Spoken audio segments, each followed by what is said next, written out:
இப்பொழுதும் சற்று நேரம் தியானிக்கும்படியாக அப்போஸ்தலனாகிய பவுல் பிலோமோனுக்கு எழுதின நிருபத்தை நாம் வாசிக்க போகிறோம். ஒரு சின்ன நிருபம்தான். நீங்கள் அதை பார்த்தீங்கன்னா ஒரு பேஜ் தான் இருக்கும், அவ்வளோதான். கொஞ்சம் பின்னால் கொஞ்சம் இருக்குது, அவ்வளோதான். ஒரு பேஜ் 1.25 பேஜ் தான். அதில் பவுல் பிலோமோனுக்கு எழுதுகிற காரியத்தை அங்கு பார்க்கிறோம்.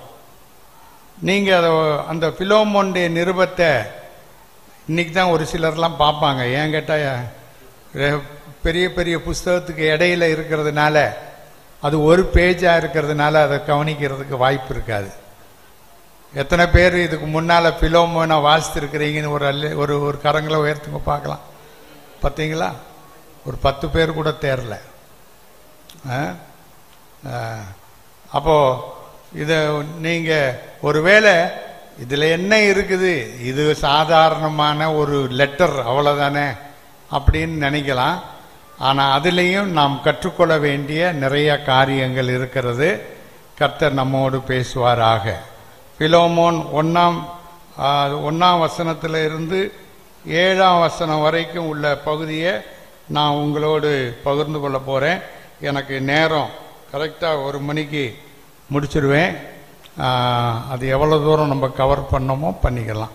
ஒரு ஆள் சத்தமாக வாசிங்க பார்க்கலாம். 1வது வசனம் மைக் இருக்கிறவங்க வாசிக்கட்டும். கிறிஸ்து இயேசுவின் நிமித்தம் கட்டப்பட்டவனாயிருக்கிற பவுலும் சகோதரனாகிய தீமோத்தேயும் எங்களுக்கு பிரியமுள்ளவனும் உடன் வேலையாளுமாயிருக்கிற பிலேமோனுக்கும் பிரியமுள்ள அப்பியாளுக்கும் எங்கள் உடன் போர்ச்சேவகனாகிய அர்க்கிப்புவுக்கும் உம்முடைய வீட்டிலே கூடி வருகிற சபைக்கும் எழுதுகிறதாவது, நம்முடைய பிதாவாகிய தேவனாலும் கர்த்தராகிய இயேசு கிறிஸ்துவினாலும் உங்களுக்கு கிருபையும் சமாதானமும் உண்டாவதாக.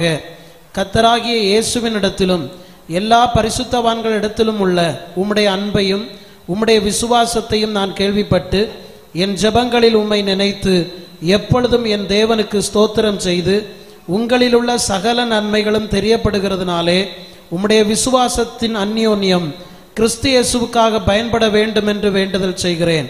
சகோதரனே, பரிசுத்தவான்களுடைய உள்ளங்கள் உம்மாலே இளைப்பாறினபடியால் உம்முடைய அன்பினாலே மிகுந்த சந்தோஷமும் ஆறுதலும் அடைந்திருக்கிறோம். ஆமென். அல்லேலூயா. இங்கே பிலோமோனுக்கு இந்த கடிதத்தை எழுதுகிறார். இதை நீங்க வாசித்தீங்கன்னா பிலோமோன் எப்படிப்பட்டவர் அப்படின்றது உங்களுக்கு விளங்கும். கிறிஸ்து இயேசு நிமித்தம் கட்டப்பட்டவனாயிருக்கிற பவுலும் சகோதரனாகிய தீமோத்தேயும். அது யார் எழுதுறாங்க அப்படின்றது எழுத்தாளருடைய அறிமுகம். அடுத்து சொல்றாரு, எங்களுக்கு பிரியமுள்ளவனும். அல்லேலூயா. அப்போ பிலோமோனை நீங்க வாசித்தீங்கன்னா உண்மையாகவே ஒரு பெரிய ஒரு விசுவாச வாழ்க்கையில முன்னிற்கிறவர், ஒரு விசுவாச வீரன், இல்லை என்றால் நல்ல ஒரு எடுத்துக்காட்டான விசுவாசி. ஆமென். எத்தனை பேர் நான் ஒரு நல்ல எடுத்துக்காட்டான விசுவாசியா இருக்கணும்னு விரும்புறீங்க? ஆமென். அப்படின்னா உங்களுக்கு தான் இந்த செய்தி. ஒரு ஆண்டவருடைய பார்வையில நம்ம விசேஷமானவங்களா இருக்கணும். ஆண்டவர் நம்மை விரும்புகிறவரா இருக்கணும். நம்முடைய பரிசுத்தவான்கள் நம்மை பாராட்டக்கூடிய செயல்கள் செய்கிறவங்களா இருக்கணும். இந்த பிலோமோன் அப்படிப்பட்டவரா இருந்தார். இங்க பாருங்க, அவர் சொல்றாரு, எங்களுக்கு பிரியமுள்ளவனும். இந்த பிலோமோன் ஒரு கமிட்டட் கிறிஸ்டியன். கமிட்டட் அப்படின்ற வார்த்தைக்கு அது பொறுப்பேற்று கொள்ளுகிற என்று அர்த்தம். இன்னொரு வார்த்தை, ஒரு வேலையை செய்வதற்காக உறுதியுடன் இருத்தல். இன்னொரு வார்த்தை, உண்மையாகவும் நம்பிக்கையுடனும் இருக்கிற என்று அர்த்தம். அல்லேலூயா. அப்போ இந்த பிலோமோன் எப்படிப்பட்டவரா இருந்தாரு அப்படின்னா, ஒரு பொறுப்பு கொடுத்தா அது ஏற்றுக்கொள்வார். ஆமென். அந்த பொறுப்பை செய்து முடிக்கிற வரைக்கும் தூங்க மாட்டார். அல்லேலூயா. நான் எங்க சர்ச்சில் எல்லா ஏரியாவிலையும் நான் இது வச்சிருக்கிறேன், கேமரா வச்சிருக்கிறேன். அது என் ரூமில் பார்க்கலாம். நான் என் டேபிளுக்கு முன் மேலே இருக்கும், அது நான் பார்ப்பேன். இந்த வாலிபர்கள்லாம் சேர் போட வருவாங்க. ஒரு சில பையங்க பார்த்தீங்கன்னா நல்லா கரெக்டாக அதை பாயை விரித்து சேரை போட்டு அழகா ஒரு தடவை நான் போய் இப்படி தான் போடணும் அப்படின்னு சொன்னால் ஒரு சேர் கூட அங்கிட்டு இங்கிட்டு மாறாது. அப்படியே இருந்தா எனக்கு ரொம்ப அந்த பிளேஸ் கான்சியன்ஸு, டைம் கான்சியஸு இதெல்லாம் ரொம்ப அதிகம். அது அப்படியே இருக்கணும். ஒரு சேர் விலகி போனாலும் நான் அவங்கள கேட்பேன், என்னடா இந்த சேரை இப்படி இழுத்து போட்டீங்க அப்படின்னு. இப்போ இப்படி செய்கிற 1-2 பேர் இருக்கிறாங்க. ஒரு 4 பேர் 5 பேர் டீமாக வருவாங்க. ஆனால் 2 பேர் 3 பேர் செய்வாங்க உற்சாகமாக. ஒரு பையனை நான் பார்த்துருக்கேன். அவன் ஒரு சேரை எடுத்து ஒரு ஃபேனுக்கு கீழே போட்டு அந்த ஃபேனை போட்டு விட்டு இன்னொரு சேர் எடுத்து காலுக்கு வச்சு அவன் மறந்துட்டான் கேமரா இருக்கிறத போட்டு நீட்டி இப்படி அப்படியே நீட்டி. இந்த பசங்கள்லாம் சேரை போட்டுக்கிட்டு ஏதோ பண்ணிக்கிட்டு இருப்பாங்க. ஆனால் அந்த பையன் அவன் வித்தியாசமான ஒரு பையன்தான். அவன் பார்த்தீங்கன்னா அவன் அப்படி செஞ்சிட்டு இருப்பான். அப்போ இது எது இந்த வெளிப்பாடு அப்படின்னா உண்மை இல்லாத வெளிப்பாடு, பொறுப்பற்ற தன்மை. ஆமென். 5 பேருக்கு ஒரு வேலை கொடுத்தா 5 பேரும் வேலை செஞ்சாதான் அந்த ஒர்க்கு ஈக்குவலா இருக்கும். 4 பேர் மட்டும் செஞ்சா இல்ல 3 பேர் மட்டும் செஞ்சா மற்ற 2 பேருடைய வேலையும் இவங்க சேர்த்து செய்யணும். உங்க வாழ்க்கையில நீங்க யோசிங்க, உங்களுக்கு கொடுக்கிற பொறுப்பை நீங்கள் உண்மையும் உத்தமமாய் உங்கள் சபையிலே செய்கிறீர்களா அப்படின்னு யோசித்து பாருங்க. பொறுப்பேற்றுக் கொள்கிறீங்களா? நீங்க ஒரு சண்டே ஸ்கூல் டீச்சர், நீங்க ஒரு யூத்ல லீடர், இல்லைன்னா பாட்டுல கொயர்ல மாஸ்டர், அதுல மியூசிக் போடுறதுல அதில் டீம்ல நீங்க ஒரு லீடர். இதுக்கு முன்னால சனிக்கிழமை வரணும், பிராக்டிஸ் பண்ணணும், காரியங்களை செய்யணும், அதை கொயர்ல பாடணும், அது கரெக்டா இருக்கணும், என்கிட்ட லைவ்ல போகுது, ரொம்ப கான்சியன்ஸா இருக்கணும். இப்படியெல்லாம் பொறுப்பேற்று அதை ஒரு தடவை சொன்னா போதும், வருஷம் பூரா செய்கிற நபர்கள் தான் பொறுப்பேற்று கொள்ளுகிறவர்கள். ஆமென். சில சமயம் சில சகோதரிகள் சபையில சமையல் வேலைகளை செய்வாங்க. மாசத்துக்கு ஒரு தடவை இல்லை எப்படி உங்க சபையில பழக்கமோ அது அந்த சமையல் காரியத்தை நாங்க செய்கிறோம். எங்களுக்கு ஒவ்வொரு ஞாயிற்றுக்கிழமையும் எல்லாருக்கும் டீ போட்டு அந்த ஒர்க் பண்றவங்களுக்கு, சண்டே ஸ்கூல் டீச்சர்ஸ், இதுக்கெல்லாம் போடுற ஒரு டீம் இருக்குது. பிறகு எந்த சமையல்னாலும் அவங்க வந்து நின்றுவாங்க. அப்படி டீமா உங்களுக்கு கொடுத்த பொறுப்பை நீங்கள் செய்கிறீர்களா? இல்ல உங்க குடும்பத்துல நீங்க மனைவியா இருந்து நீங்க குடும்பத்தை நடத்தணும், அந்த குடும்பத்தின் உத்தரவாதத்தை கரெக்டா செய்றீங்களா? ஒரு சிலர்லாம் பாத்தீங்கன்னா காலையில பிள்ளைங்களுக்கு சாப்பாடை கட்டி, புருஷனையும் சாப்பாடு கட்டி கொடுத்து அனுப்பிட்டு ஒரு ஃபேனை போட்டுட்டு பாயை விரிச்சு நீட்டி நிமிர்ந்தாங்கன்னா சாயந்தரம் பசங்க வெளியே அவங்க ஸ்கூல் விட்டு வரும்போது தான், அம்மா இன்னும் எந்திக்கலையா, நீ இன்னுமா தூங்குற அப்படின்னு பையன் கேட்ட பிறதான் எந்திப்பாங்க. அது ஒரு பொறுப்பற்ற தன்மை. எவ்வளவோ வேலைகள் உங்களுக்கு இருக்குது, நீங்க எப்படினாலும் நீங்க தான் செய்யணும். ஆனா அதை உத்தரவாதத்தோடு நேர்த்தியாக செய்வீர்கள் என்றால் உங்கள் வாழ்க்கை அது ஆசீர்வாதமாக இருக்கும். அது சகோதரிகளுக்கு மட்டுமில்ல, சகோதரர்களுக்கும் அப்படிதான். இப்போ ஒருவேளை உங்களுக்கு ஒரு எலக்ட்ரிக்கல் ஒர்க்கு தெரியுமா இருக்கும், பாஸ்டர் சொல்றாரு இந்த லைட்டுகள் எரியல, இந்த ஃபேன் சுத்தலை, இல்லைன்னா அந்த வயரு அந்து போயிருக்குது, இதை நீங்க இந்த வாரத்தில் முடிக்கணும் அப்படின்னு சொல்லிட்டு, சரி பாஸ்டர் நான் செஞ்சிடறேன் அப்படின்னு சொல்லிட்டு அடுத்த வாரம் வரும்போது ஐயோ பாஸ்டர் நான் மறந்துட்டேன் அப்படின்னா நீங்க பொறுப்பற்ற ஒரு விசுவாசி. பிலோமோன் பொறுப்புகளை ஏற்றுக்கொள்ளுகிறவர். ஆமென். ஒரு வேலையை செய்யறதுக்கு உறுதியா இருப்பார். நான் அதை செய்யாம நான் தூங்க மாட்டேன், அதை செய்யாம இந்த வாரம் இருக்க மாட்டேன், முதல்ல அந்த வேலையை நான் செஞ்சுட்டு தான் நான் மற்ற வேலையை செய்வேன் என்கிற எண்ணம் இருக்கிறவர்களாக நீங்கள் இருக்க வேண்டும். ஆமென். இன்னொரு வார்த்தை, உண்மையும் நம்பிக்கையுடன் இருக்கின்ற.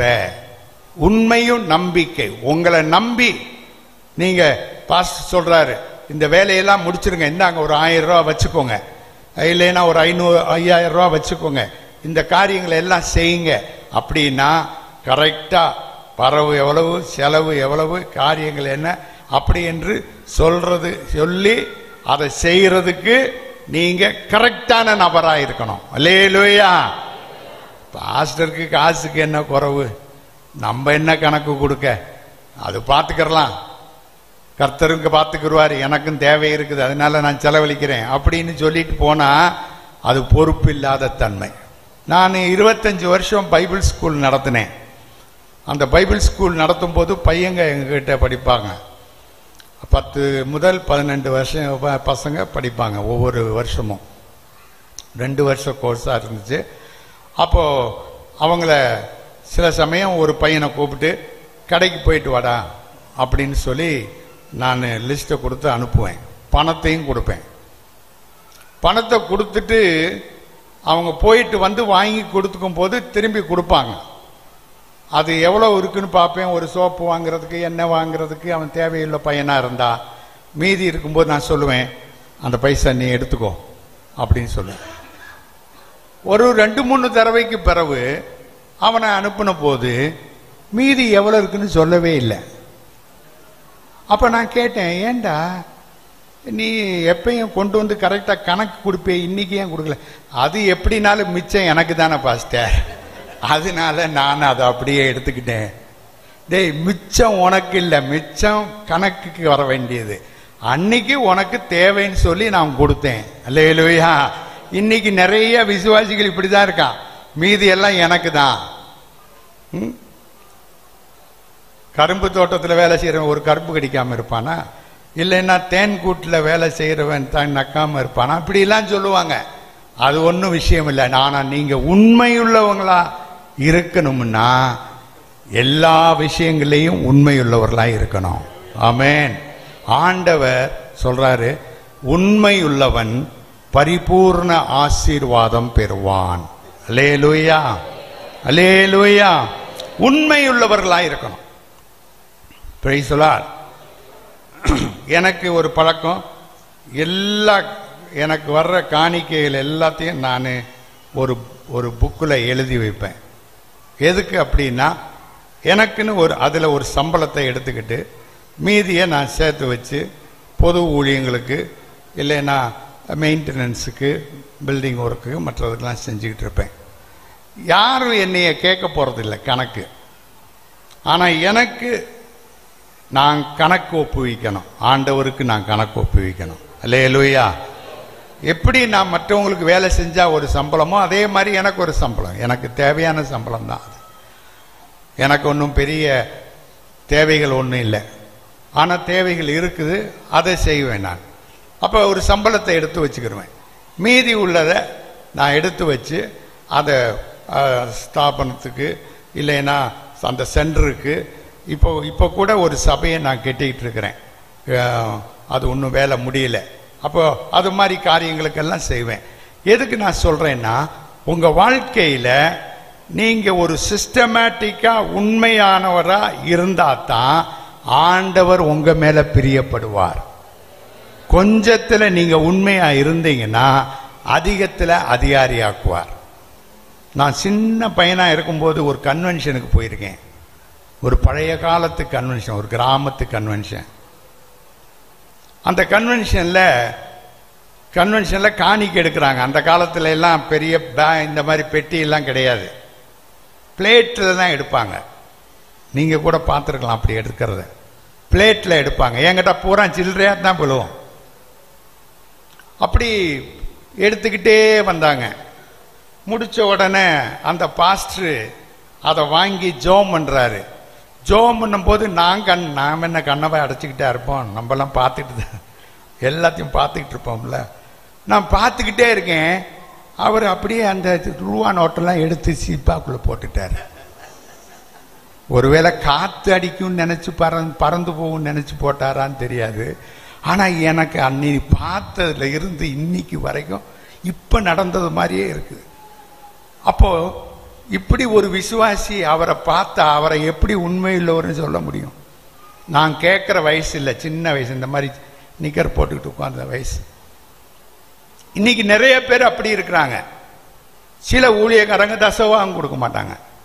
கேட்டா சொல்லுவாங்க, எங்களையே நாங்க ஆண்டவருக்கு கொடுத்தோம், பிறகு நாங்க ஏன் தசவாங்க கொடுக்கணும்? ஆனா ஆண்டவர் சிஸ்டமேட்டிக்கா தான் எல்லாம் வச்சாரு. விசுவாசிகள், அதாவது இஸ்ரவேல் ஜனங்கள் ஆசாரியர்களுக்கு கொடுக்கணும். ஆசாரியர்கள் லேவியர்கள் அதை ஆரோனுக்கு கொடுக்கணும். ஆரோன் மோசையோடு பகிர்ந்து கொள்ளணும். அல்லேலூயா, அல்லேலூயா. அப்போ ஒரு சென்டர்ல இருக்கிற பாஸ்டர் மாருங்க அந்த சென்டர்ல சரியா பணம் தசவபாகத்தை கொடுக்கணும். ஆனா நிறைய பேர் கொடுக்க மாட்டாங்க. எங்க சென்டர்லயே கொடுக்கறது இல்லை. நல்ல வருமானம் உள்ள சபையில 1000 ரூபா 2000 ரூபா நானும் கண்டுக்கிறது இல்லை. எல்லாம் ஒருவேளை அவங்க கணக்கு வச்சுக்கிட்டு இருப்பாங்க. இருக்கட்டும். எதுக்கு சொல்றேன் அப்படின்னா, நம்ம உண்மை உள்ளவர்களாய் இருக்க வேண்டும் என்று ஆண்டவர் விரும்புகிறார். அல்லேலூயா. இந்த ஞாயிற்றுக்கிழமை காலையில ஆண்டவர் சமூகத்தில் நீங்க வந்திருக்கிறீங்க.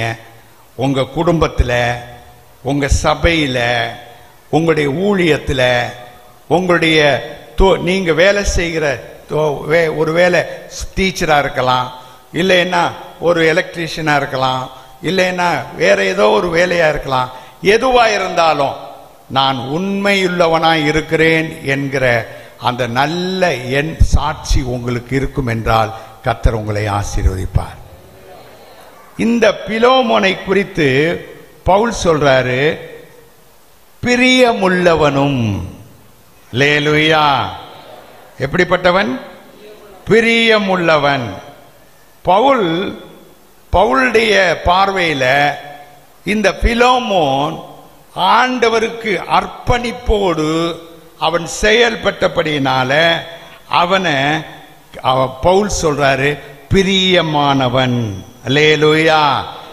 அவன் பிரியமானவனாய் இருந்து அந்த ஊழியத்தை அவன் பவுலோடு சேர்ந்து பவுல் சொல்றபடி செய்கிறவனாய் இருந்தான் என்று நாம் பார்க்கிறோம். அல்லேலூயா.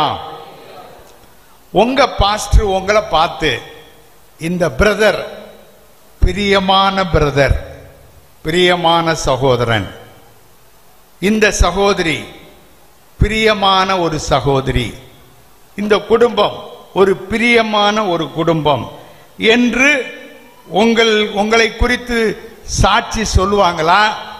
ஐயோ, ஏன் இது கேட்குறீங்க? இது தலைவலியான குடும்பம், இல்ல தலைவலியான ஒரு பிரதர், தொந்தரவு பிடிச்ச ஒரு மனுஷன், ஒரு மனுஷி என்று உங்களை குறித்து சொல்லுவாங்களா? நீங்க யோசிச்சு பாருங்க. அவ்வளவு பொறுப்பா செய்யறாங்க என்று சொல்லக்கூடிய அளவிற்கு உங்கள் வாழ்க்கை, அது சகோதரனா இருந்தாலும் சரி சகோதரியா இருந்தாலும் சரி, இருக்கிறதா என்பதை இந்த ஞாயிற்றுக்கிழமை காலையில நீங்கள் சிந்தித்து பாருங்கள். நான் ஆண்டவருக்கு பிரியமாய் இருக்க வேண்டும். என் போதகருக்கு, என் பாஸ்டருக்கு நான் பிரியமானவராக இருக்கணும். என் கணவருக்கு ஒரு நல்ல மனைவியாக, என்னுடைய பிள்ளைகளுக்கு நல்ல ஒரு தாயாக, நல்ல ஒரு தகப்பனாக நான் இருக்க வேண்டும் என்கிற எண்ணம் உங்களுக்குள்ளே வர வேண்டும். ஆமென். பிரியமானவன் என்று அங்கே சொல்லுகிறதை பார்க்கிறோம். யோவான் எழுதின சுவிசேஷம் 13ஆம் அதிகாரம் 34, 35 வசனம். ஒருவரில் ஒருவர் அன்பாயிருங்கள். நான் உங்களில் அன்பாயிருந்தது போல நான் உங்களில் அன்பாயிருக்கிறது போல நீங்களும் ஒருவரில் ஒருவர் அன்பாயிருங்கள் என்கிற புதிதான கட்டளை உங்களுக்கு கொடுக்கிறேன். நீங்கள் அன்பாயிருங்கள். நேற்று அன்பை குறித்து நம்ம சொன்னோம். அந்த அன்பு இருந்தா உங்களுக்குள்ள அந்த அன்பு நிறைவாய் இருக்குமே என்றால் நீங்கள் பிரியமானவர்களாய் மாறுவீர்கள். யோவான் 15ஆம் அதிகாரம் 12வது வசனம். நான் உங்களில் அன்பாயிருக்கிறது போல நீங்களும் ஒருவரில் ஒருவர் அன்பாயிருக்க வேண்டும் என்று என்பதே என்னுடைய கற்பனையாயிருக்கிறது. உங்க வாழ்க்கையில நீங்க அன்பாயிருக்க வேண்டும். சபையில, குடும்பத்தில, வேலை ஸ்தலத்திலையும் நீங்க சாட்சி உள்ளவர்களாய், அன்பானவர்களாய், உங்க சூப்பர்வைசருக்கு, உங்க மேல் அதிகாரிக்கு கீழ்ப்படுகிறவர்களாக, பிரியமானவர்களாக. எந்த காரியம்னாலும் எங்க பாஸ் என்கிட்ட தான் சொல்லுவாரு, இல்லைன்னா எங்களுடைய எஜமான அம்மா என்கிட்ட தான் சொல்லுவாங்க என்று சொல்லக்கூடிய உண்மை தத்துவம் உடையவர்களாக நாம் மாற வேண்டும். ஒரு அல்லேலூயா சொல்லுங்க. ஆமென். இந்த பிலோமோன் எப்படிப்பட்டவராயிருந்தார்? பிரியமுள்ளவனும். இரண்டாவது வாசிங்க. உடன் வேலையாளுமாய் இருக்கிற பிலோமோன். இரண்டாவது அங்க சொல்றாரு, பிலோமோன் யாரு? உடன் வேலையாள். அப்படின்னா ஊழியம் செஞ்சாரா? இல்ல, அவர் விசுவாசி தான். நீங்க கீழே உள்ள வசனங்களை வாசித்தா உங்களுக்கு புரியும். அவர் ஒரு விசுவாசி தான். ஆனா அவர் ஒரு கமிட்டட் கிறிஸ்டியன், சமர்ப்பணம் செய்த ஒரு விசுவாசி. அதனால பவுல் சொல்றாரு, அவர் வெறும் பிரியமானவன் என்று மாத்திரமல்ல, அவர் எப்படிப்பட்டவர்? என்னுடைய உடன் வேலையாள். அப்படி என்றால் எந்த வேறுபாடும் இல்லாமல் பவுலுடைய ஊழியத்திலே அவர் பூரணமாக ஒத்துழைக்கிறவராயிருந்தார். ஆமென்.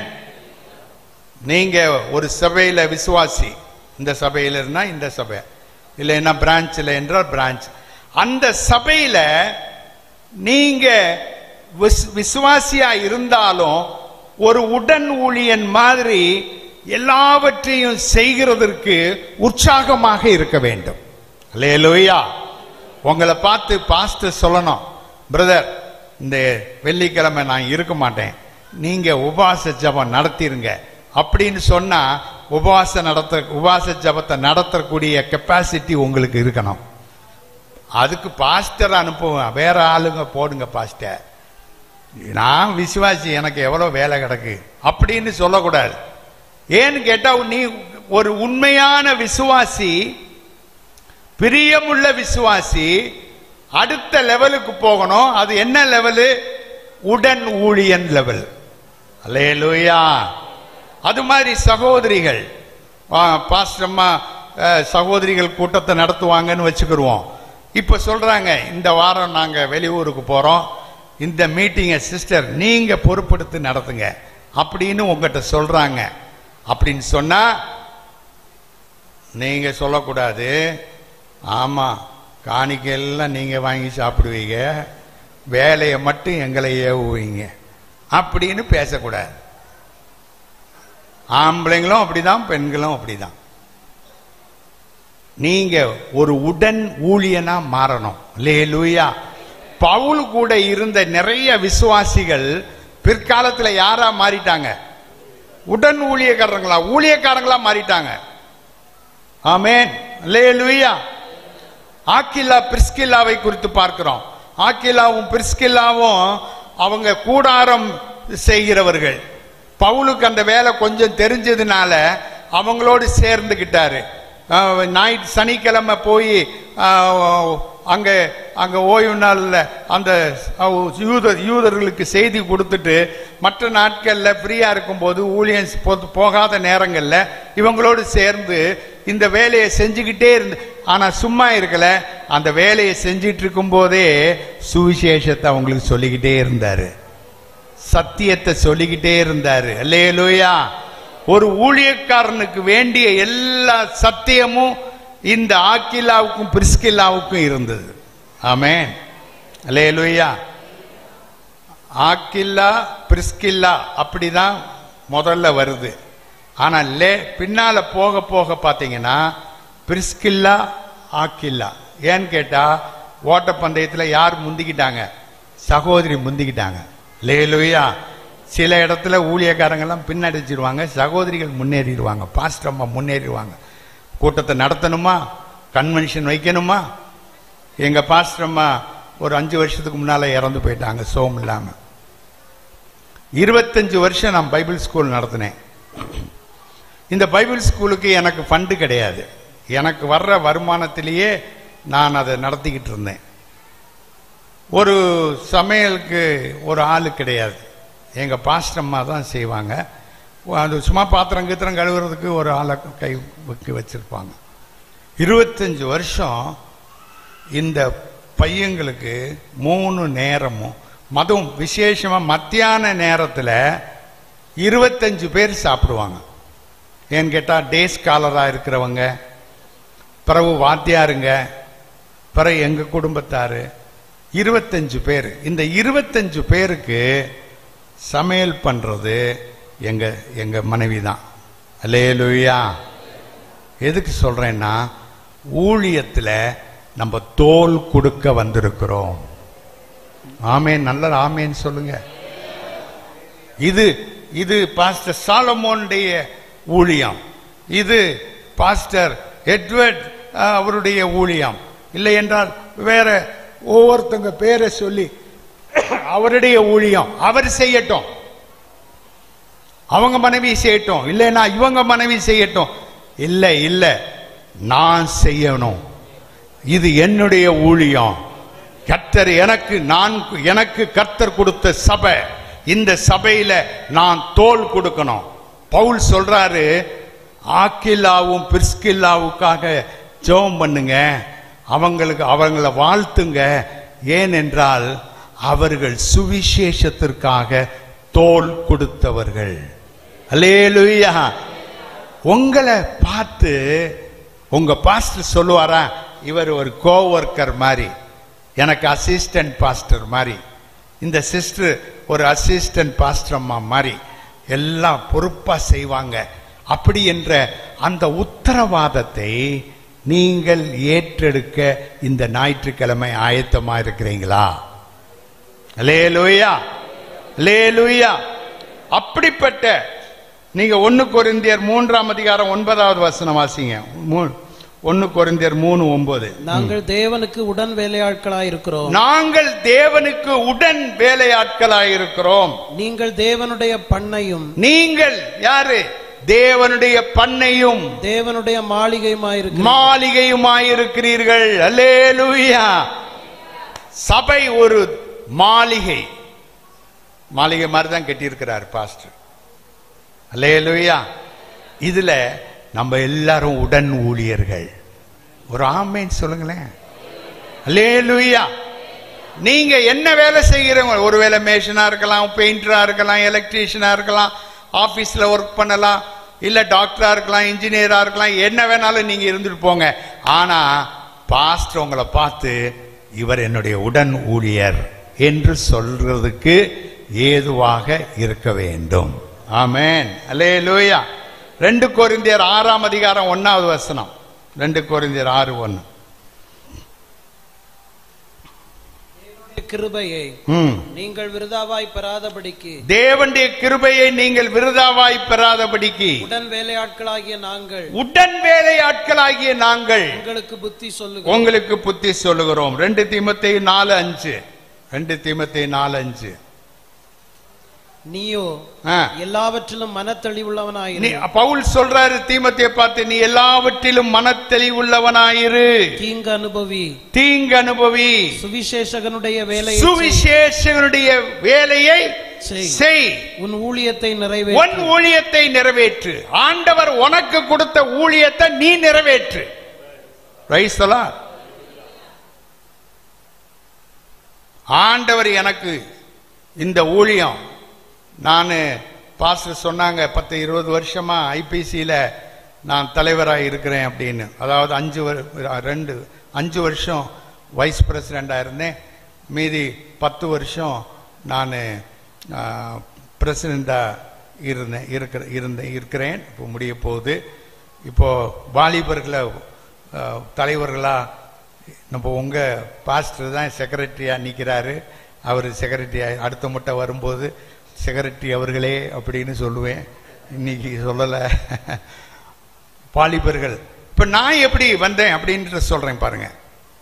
என்ன நான் 40-45 வருஷத்துக்கு முன்பாக ஆண்டவர் எனக்கு ஒரு சொப்பனம் கொடுத்தார், ஒரு தரிசனம் கொடுத்தார். அதில் இந்த தமிழ்நாடு ஊழியத்தை ஃபவுண்டரா இருந்து ஊழியத்தை செஞ்ச PM சாமுவேல் அப்படின்னு உங்களுக்கு பழைய ஆளுங்களுக்கு தெரியும், பார்த்துருப்பீங்க.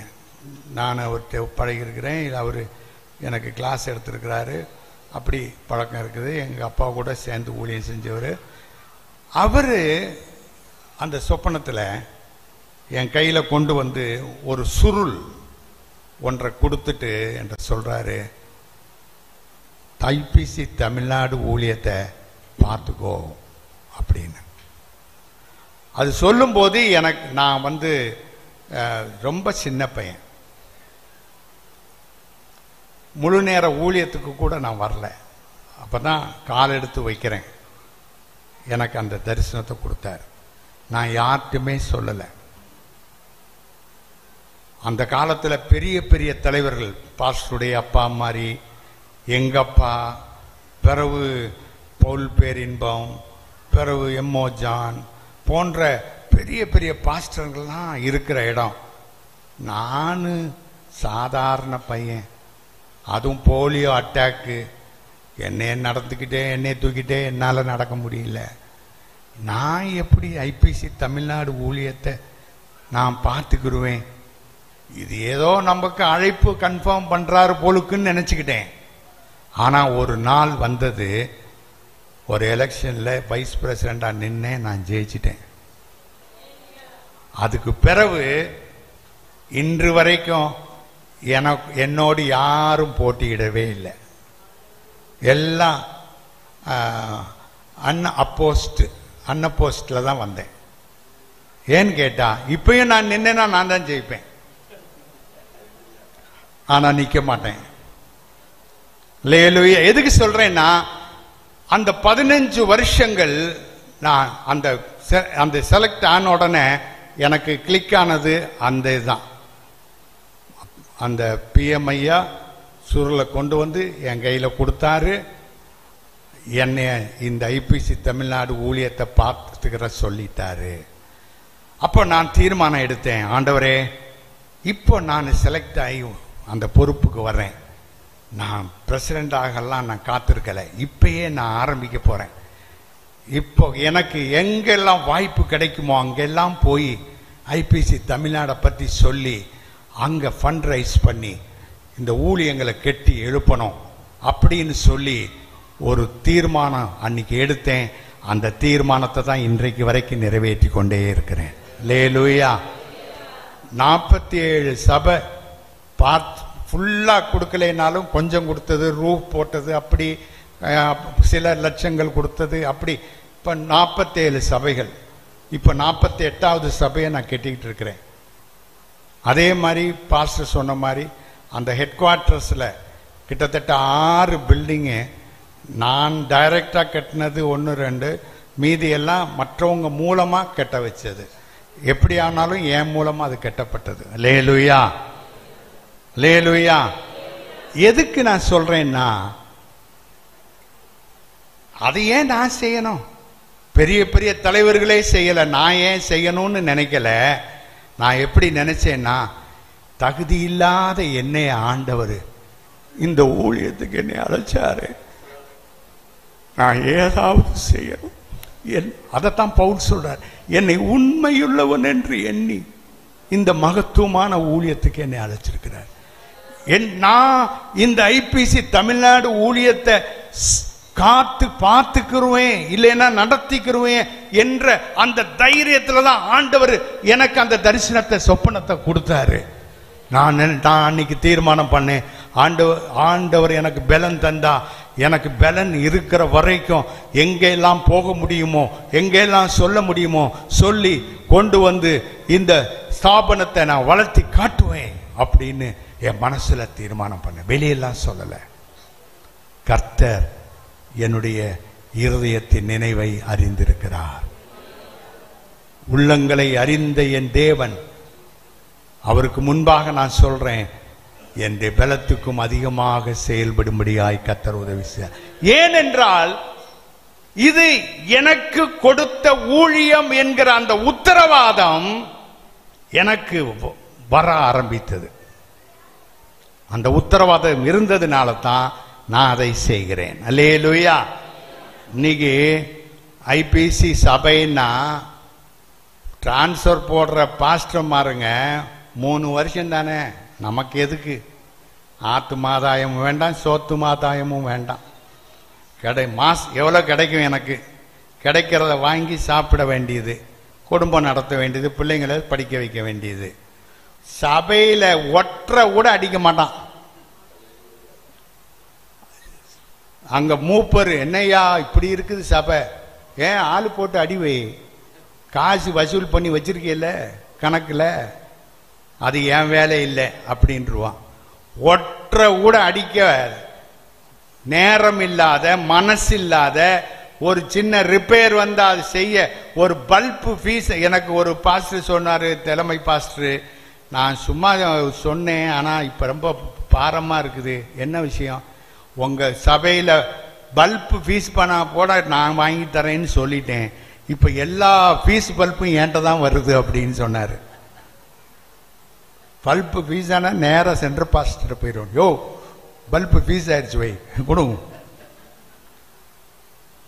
இது என் ஊழியம் என்கிற எண்ணம் இன்னைக்கு நிறைய பேருக்கு இல்லை.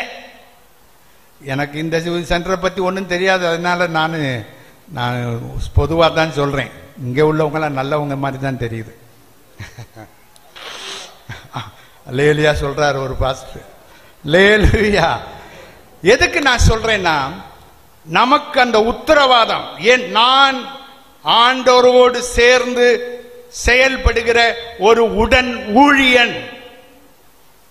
இந்த சபையிலே நான் ஒரு உடன் ஊழியக்காரன் என்கிற எண்ணம் ஒவ்வொரு விசுவாசிக்கும், ஒவ்வொரு சகோதரிகளுக்கும் இருக்க வேண்டும் என்பதற்காகத்தான் நான் இதெல்லாம் சொல்றேன். அல்லேலூயா. அதைத்தான் இங்க பார்க்கிறோம். சொல்றாரு, எங்களுக்கு பிரியமுள்ளவனும் உடன் வேலையாளுமாயிருக்கிற பிலோமோனுக்கும். 2வது வசனம் வாசிங்க. பிரியமுள்ள அப்பியாளுக்கும் எங்கள் உடன் போர்ச்சேவகனாகிய அர்க்கிப்புவுக்கும் உம்முடைய வீட்டிலே கூடி வருகிற சபைக்கும் எழுதுகிறதாவது.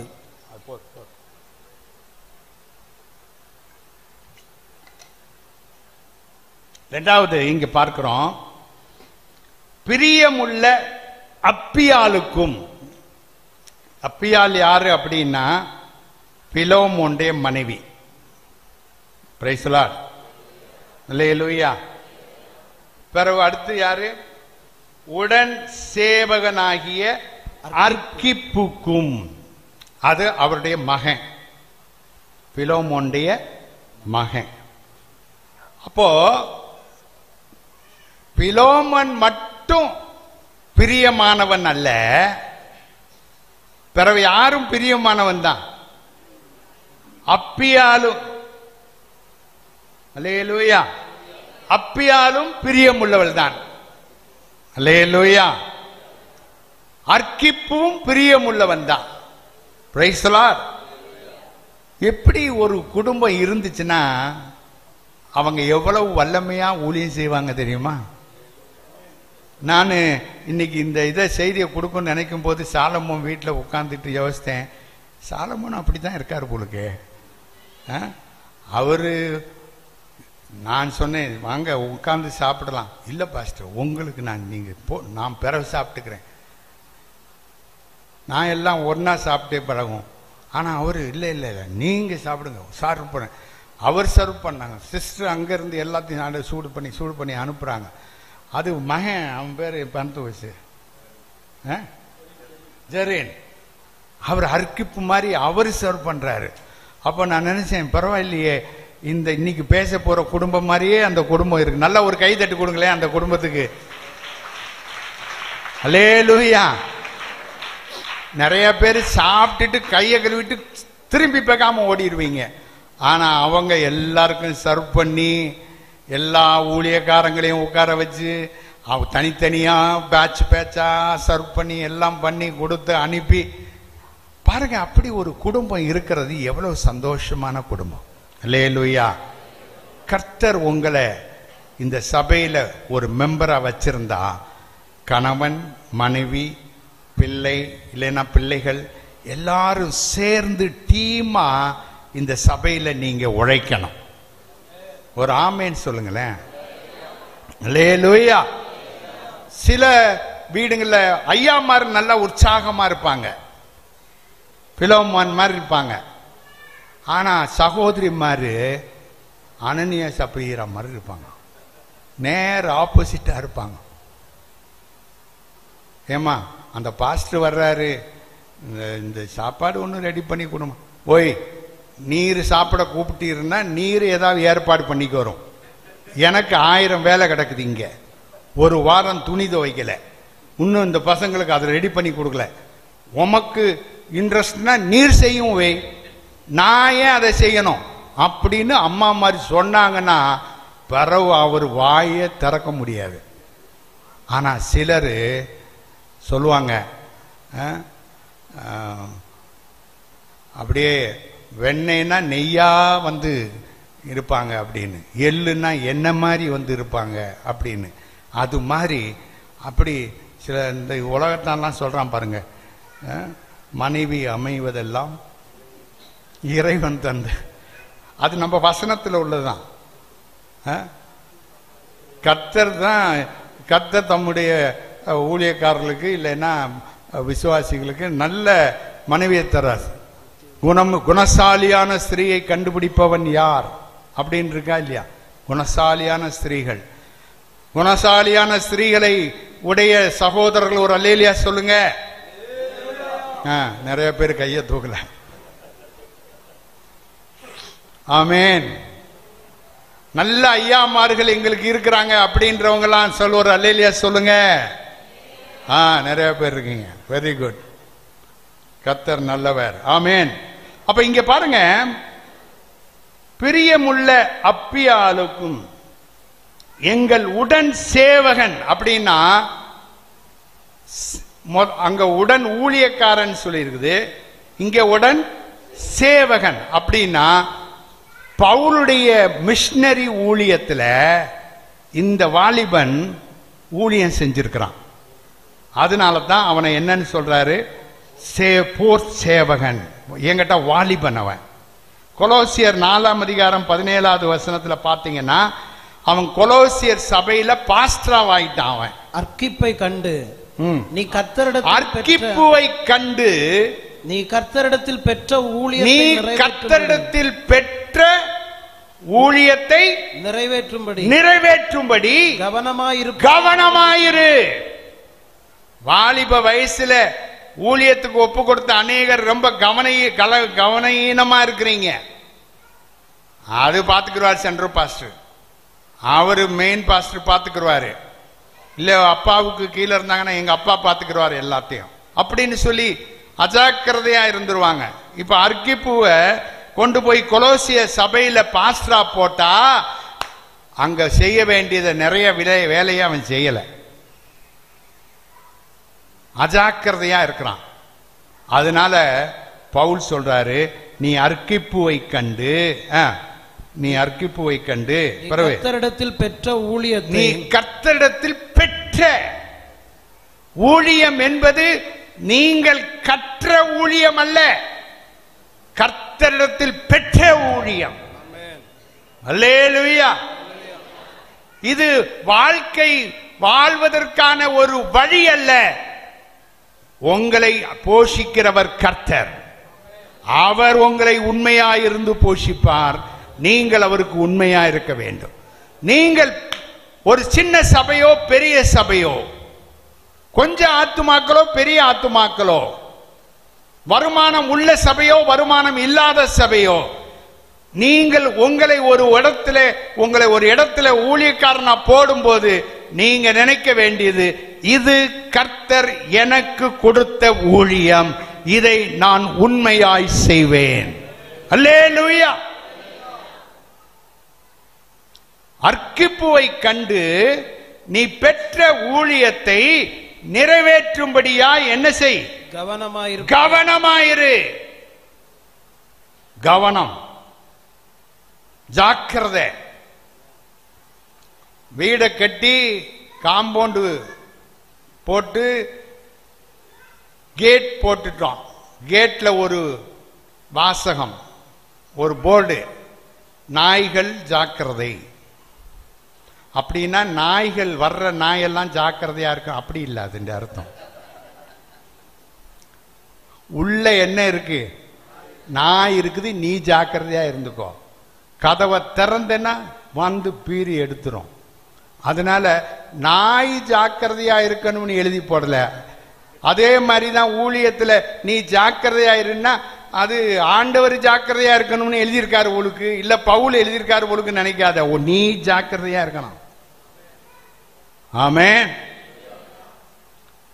நீ பெற்ற ஊழியம், கர்த்தர் நமக்கு ஊழியத்தை தந்திருக்கிறார். பாருங்க எவ்வளவு அழகான குடும்பம். பிரியமான பிலோமோன். நல்லா பைபிள் ஸ்டடி மாதிரியே சொல்லுங்க. பிரியமான பிலோமோன், பிறகு உடன்வேலையாள், பிரியமான அப்பியாள், பிரியமான அர்க்கிப்பு. உங்க குடும்பம் எப்படி இருக்குது யோசித்து பாருங்க. உங்க கணவன், உங்க மனைவி, உங்க பிள்ளைங்க, உங்க பிள்ளைங்களுக்கு நீங்க நல்ல தகப்பனா நல்ல தாயா இருக்கிறீங்களா? உங்க கணவனுக்கு நீங்க நல்ல மனைவியா இருக்கிறீங்களா? உங்க கணவன் வேலை செஞ்சு முடிச்சுட்டு வரும்போது, சாயந்தரம் வரும்போது, என்னம்மா சாப்பாடு போடுறியா? அங்க போட்டு வச்சிருக்கேன், நீ எடுத்து தின்னுட்டு போ அப்படின்னு சொல்றீங்களா? இல்ல கொஞ்சம் டயர்டா இருந்தாலும் அவர் பாவம் வேலை முடிஞ்சு வந்திருக்கிறாரு, அவருக்கு செய்ய வேண்டியதை செய்வோம் அப்படின்னு அப்படி ஒத்துழைச்சு செய்யறீங்களா? அதே மாதிரி சகோதரர்களும் அப்படி சகோதரியோடு ஒத்துழைக்கிறீங்களா? உங்க குடும்பம் ஒரு ஆசீர்வாதமான குடும்பமா இல்ல ஒரு ரொம்ப மோசமான குடும்பமா? உங்க குடும்பத்துல குடும்ப ஜெபம் இருக்குதா? யோசித்து பாருங்க. ஒரு உடன் ஊழியக்காரன், விசுவாசி தான் ஆனா உடன் ஊழியக்காரன், மகன் தான் ஆனா அவன் ஒரு போர் சேவகன். அப்பியாள் ஒரு நல்ல உடன் ஊழியக்காரி. அந்த வீட்டில் நான் நினைக்கிறேன் குடும்ப ஜெபம் இருந்துச்சு. குடும்ப ஜெபம் இல்லாத வீடை கர்த்தர் ஆசீர்வதிக்க முடியாது. ஆமென். எங்க அப்பாவுக்கு நாங்க 7 பிள்ளைங்க. நேற்று சொன்னேன், அப்பா அம்மாவுக்கு நாங்க 7 பிள்ளைங்க. எங்க வீட்டில் 3 நேரம் ஃபேமிலி பிரேயர். எல்லா வீட்லையும் எத்தனை தடவை நடத்துறோ எங்களுக்கு தெரியாது. இப்போ எல்லாம் ஐடி பையங்கள்லாம் நைட்டெல்லாம் வேலை செஞ்சுட்டு பகலெல்லாம் தூங்குறான், பகலெல்லாம் வேலை செஞ்சுட்டு நைட்டெல்லாம் தூங்குறான். எப்படியோ மாற்றி மாற்றி நடக்குது. ஜெபத்துக்கு வர்றதுக்கு ஆள் இல்லை. இப்போ பாஸ்டர் எங்கள் பையன் வரமாட்டேன்றான், என் பொண்ணு வரமாட்டேன்னு சொல்கிறாங்க. உங்கள் வீட்டில் நீங்கள் ஐக்கியமாக புருஷன் மனைவி பிள்ளைகள் கூடி ஜெபிக்கிற அந்த ஜெபம் எப்படி இருக்குது? உங்கள் குடும்பத்தை கர்த்தர் ஆசீர்வதிக்கணும்னா குடும்ப ஜெபம் அவசியம். நான் சொன்னேன் பாருங்க, எங்கள் வீட்டில் 3 நேரம். ஒன்று காலையில் 5 மணிக்கு எங்கள் அப்பா எழுப்பி விடுவார். படிக்கிற பிள்ளைங்கெல்லாம் எந்திச்சு படிக்கிறது. ஸோ எங்கள் அக்கா இருந்த போதெல்லாம் அவங்க சமையல் காரியம் மற்ற காரியம் எல்லாம் ரெடி பண்ணி அந்த காரியங்கள் அப்படி செய்யணும். அவங்க காலையில் ஜெபம், பாட்டு பாடி காலையில் சங்கீதம் வாசிக்கணும், ஜெபம் பண்ணணும். மத்தியானம் நாங்கள் ஸ்கூலுக்கு போயிட்டு சாப்பிட வரும்போது ஒரு குடும்ப ஜெபம். சீக்கிரமா ஒரு பாடல் பாடணும். அப்போ நீதிமொழிகள் வாசிக்கணும். நீதிமொழிகளுக்கு எத்தனை அதிகாரம்? 31 நாள் தான் கூடுதல் வரும். அப்போ கரெக்டா ஒவ்வொரு நாளுக்கும் ஒவ்வொன்று. அப்போ மத்தியானம், பிறகு ராத்திரி சுவிசேஷங்கள். இப்படி எங்க வீட்டில் எப்போதும் குடும்ப ஜபம். பிறகு எங்க வீடு தான் சபை, சபை தான் எங்க வீடு. அப்படிதான் இருந்தோம். அதனால இடையில உபவாச ஜபம், சனிக்கிழமை காத்திருப்பு ஜபம், ஞாயிற்றுக்கிழமை ஆராதனை, இதெல்லாம் இதுக்கு மத்தியில தான் நாங்க வளர்ந்து வந்தோம். அதனால பாருங்க 7 பேருமே ஆண்டோடைய ஊழியத்தை தான் செய்யறோம். அல்லேலூயா. இப்ப 2 பேர் இறந்து போயிட்டாங்க. கொரோனால ஒரு ஆளு, ஆக்சிடென்ட்ல ஒரு ஆளு. அப்படி 2 பேர் இறந்தது எல்லாமே மற்றவங்க எல்லாரும் ஊழியம் தான் செய்யறோம். எதற்கு நான் சொல்றேன்னா, உங்க குடும்பம் நல்லா இருந்துச்சுன்னா உங்க பிள்ளைங்க நல்லா இருப்பாங்க. அல்லேலூயா. நீங்க எல்லாரும் நல்லா இருந்தீங்கன்னா இந்த சபை நல்லா இருக்கும். அல்லேலூயா. இந்த சபை நல்லா இருந்தா தான் சென்டர் ஆசீர்வாதமா இருக்கும். அல்லேலூயா. அதனால உங்க குடும்பம் வாழ்க்கையை ரொம்ப கவனமா கவனித்து செயல்பட வேண்டும் என்று உங்களை அன்பாய் கேட்டுக்கொள்கிறேன். அல்லேலூயா. அடுத்தபடியாக நாம் பார்க்கிறோம், அங்கே அவங்க குடும்பமா ஆண்டுடைய ஊழியத்தை செஞ்சாங்க. இந்த 2வது அதிகாரம் 2வது வசனத்தின் கடைசி பகுதி, உம்முடைய வீட்டிலே கூடி வருகிற சபைக்கும் எழுதுகிறது. உம்முடைய வீட்டிலே கூடி வருகிற சபைக்கு எழுதுகிறதாவது. அல்லேலூயா. பாருங்களேன்,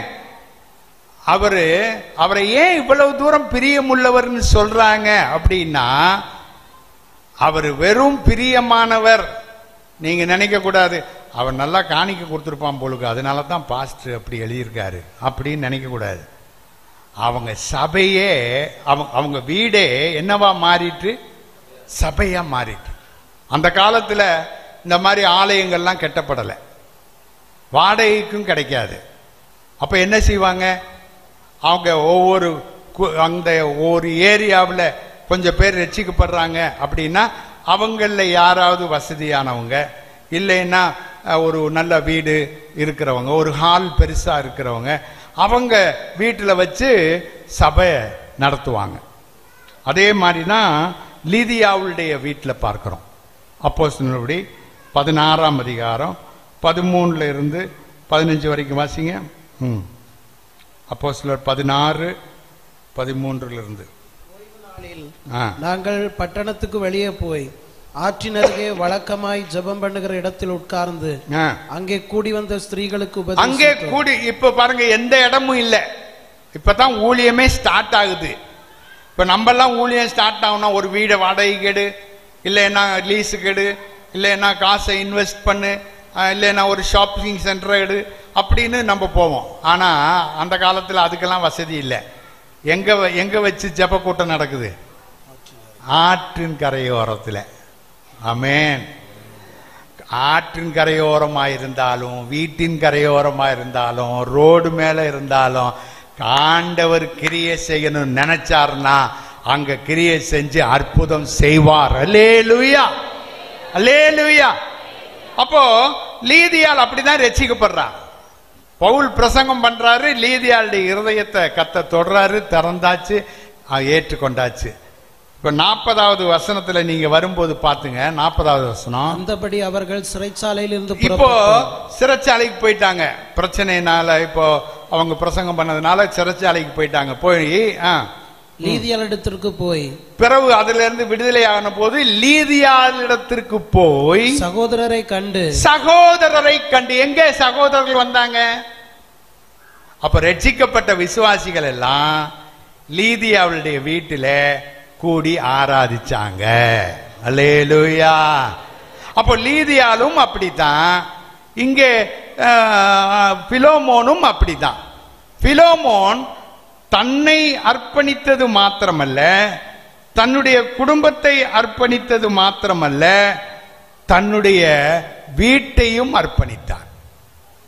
ஒரு சபை வீட்டில் நடத்தணும்னா எவ்வளவு கஷ்டம்.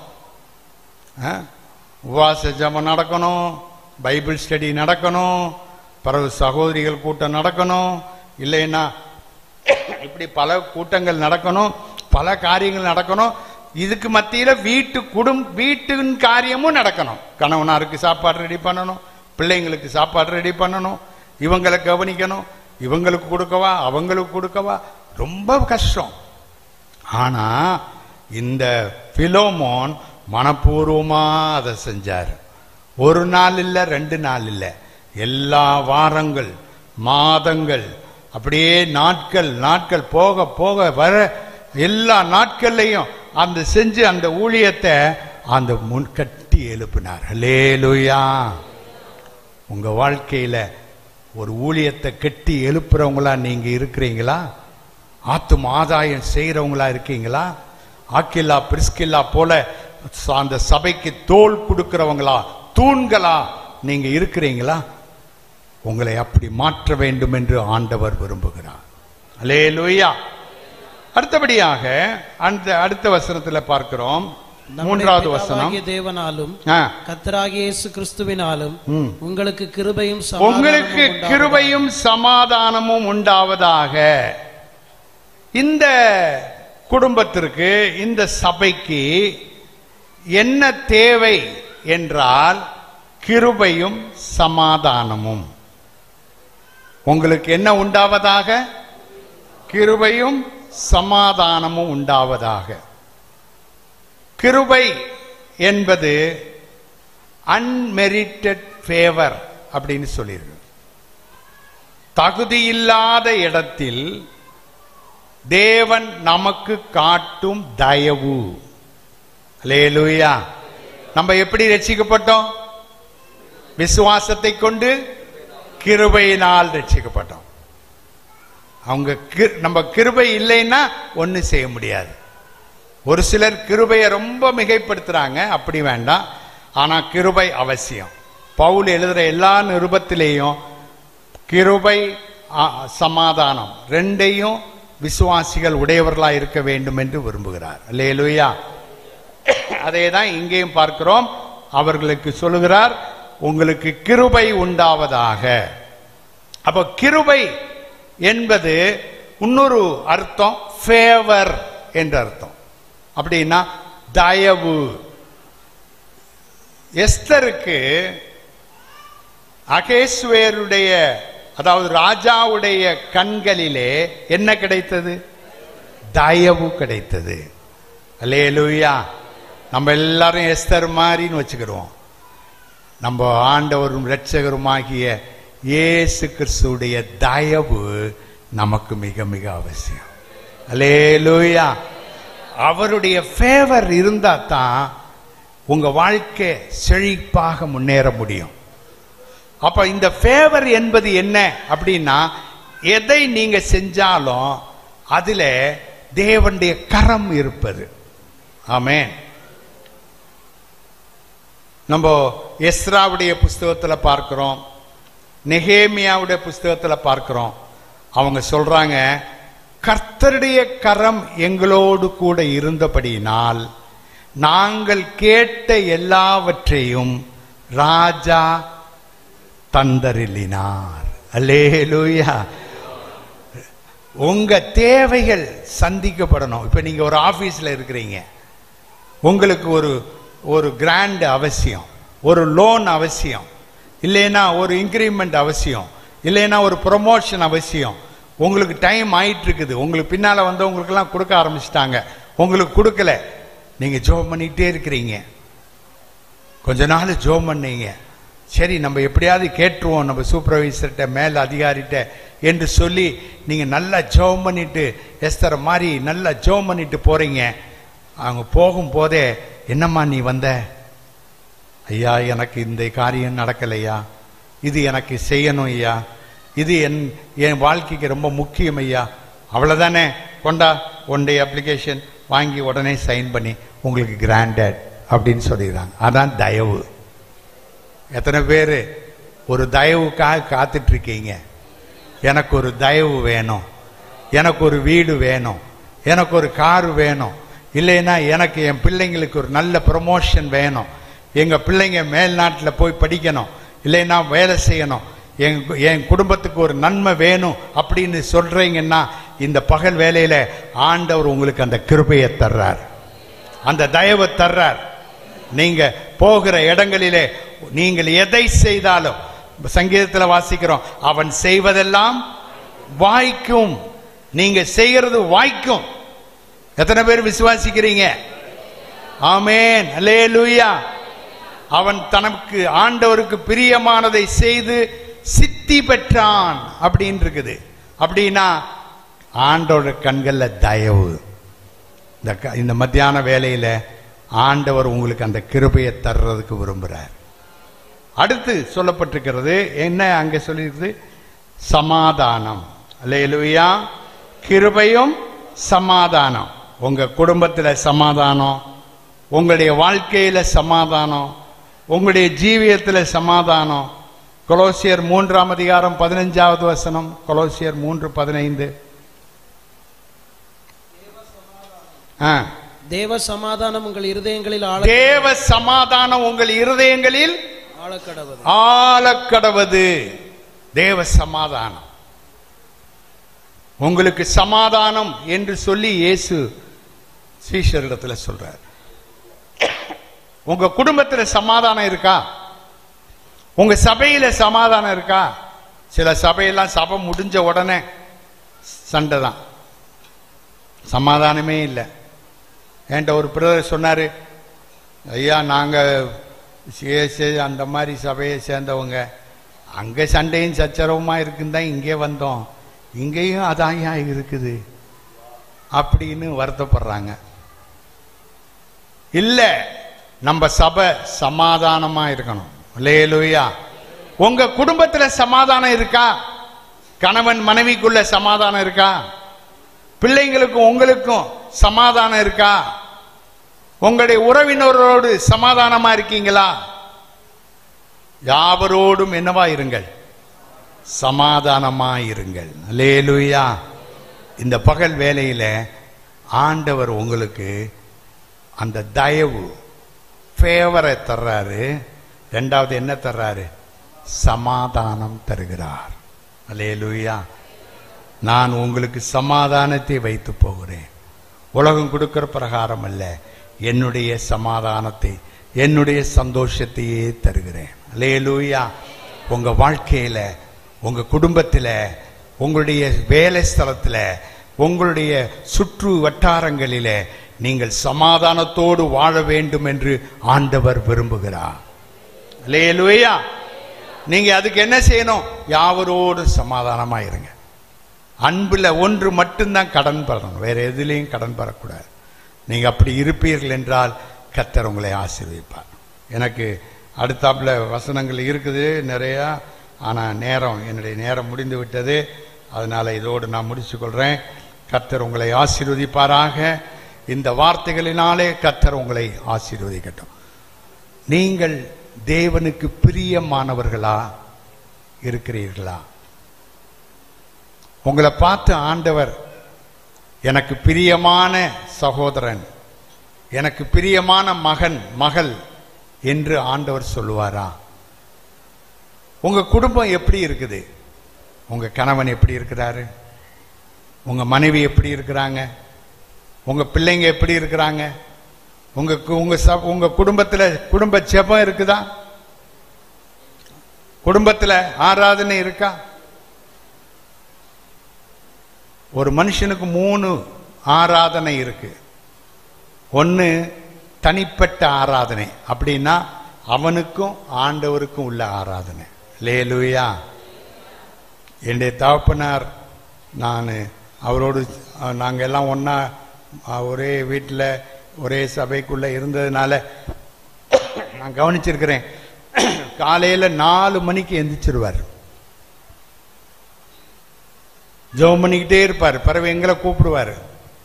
பிறகு நாங்கள் ஸ்கூலுக்கு போயிட்டு வரும்போது எங்கள் சர்ச்சில் ஒரு பாயை, இப்படி ஒரு பாயை விரித்து அப்படியே ஜெபம் பண்ணிக்கிட்டு, ஒரு ஃபேனை போட்டு அது கீழே ஜெபம் பண்ணிக்கிட்டே இருப்பார்.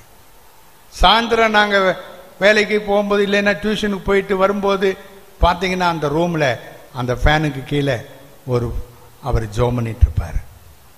அவருடைய வெற்றிக்கு காரணம் தமிழ்நாடு பூரா அறியப்பட்ட ஒரு ஊழியக்காரர் அவர் இருந்தார். அதுக்கு காரணம் அவருடைய தனிப்பட்ட ஜெபம். நான் அதை பார்த்து நானும் தீர்மானம் எடுத்தேன். ஊழியத்துக்கு வந்த பிறகு நானும் காலையில் அவரை மாதிரி எந்திப்பேன். அவர் அலாரம் இல்லாமல் எந்திப்பாரு. ஆனால் இன்னைக்கு எனக்கு அலாரம் தேவை. எங்கே போனாலும், ஃப்ளைட்டில் இருந்தாலும் ட்ரெயினில் இருந்தாலும் 4 மணி ஆயிடுச்சுன்னா எந்திரிச்சிடுவேன். இன்னைக்கு காலையிலேயே நான் எந்திரிச்சேன். ராத்திரி பூரா உறக்கமே இல்லை. புது இடத்துக்கு போனால் எனக்கு உறக்கமே வராது. அப்படியே சோதனை பண்ணிட்டு தான் படுத்துருந்தேன். 4 மணி அலாரம் அடிச்சிச்சு, எந்திரிச்சேன், ஜெபம் பண்ணிட்டேன்.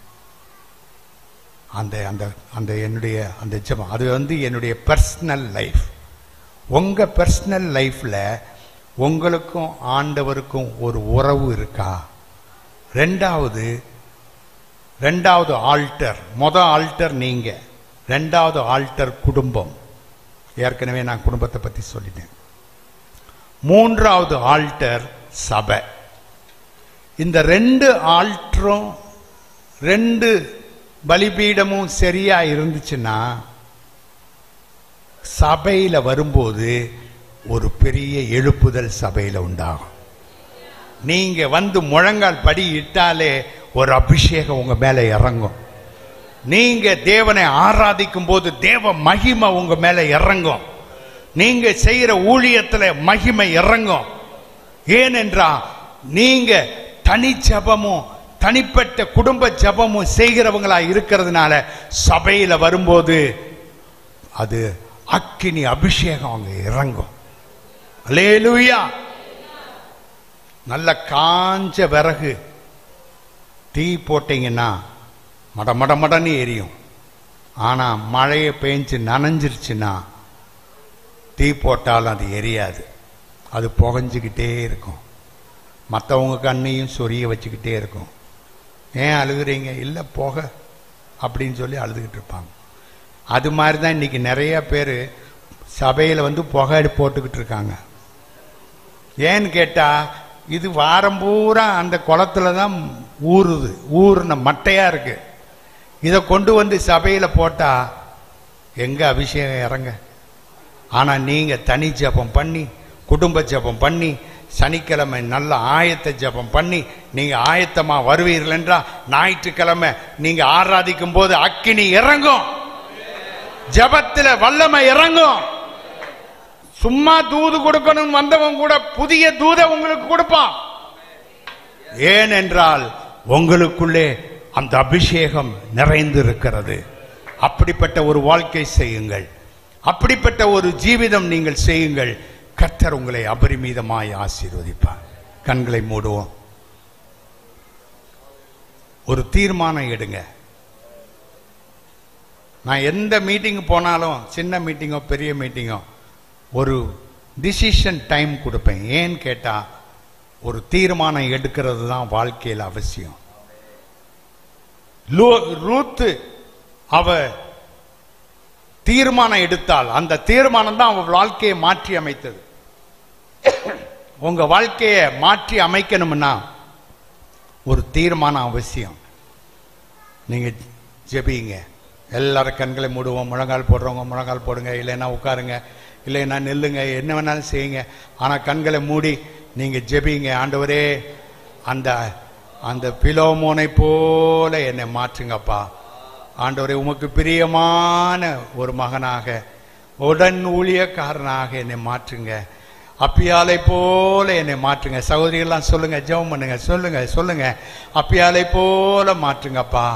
ஆண்டவரே, என் குடும்பத்தில் என் மூலமா பிறந்த பிள்ளைகள் எல்லாம் ஆண்டவரே அர்க்கிப்பு போல வல்லமையுள்ள ஊழியக்காரலாம் மாற்றுங்க. ஆண்டவரே, எங்க சபையில நான் ஒரு தூணா விளங்கின ஆண்டவரே, ஒரு மாற்றத்தை கொண்டு வருகிறவளாய் மாற்றணும் ஆண்டவரே. என் ஊழியக்காரரோடு என் ஊழியக்காரியோடு நான் ஒரு தோல் கொடுக்கிற ஒரு மனுஷனாய் என்னை மாற்றுங்கப்பா. அப்படியே 2 கரத்தையும் உயர்த்துங்க. அல்லேலூயா. அப்படியே கண்ணீரோடு சொல்லுங்க, ஆண்டவரே என்னை மாற்றுங்கப்பா, என்னை பிரயோஜனமாய் மாற்றுங்க ஆண்டவரே. இந்த சபையில என்னை எடுத்து உபயோகப்படுத்துங்கப்பா. அல்லேலூயா. ஹல்லேலூயா ஹல்லேலூயா. எல்லாரும் ஸ்தோத்திரம் பண்ணி கொண்டிருப்போம். நல்ல ஸ்தோத்திரம் பண்ணி. Glory, hallelujah.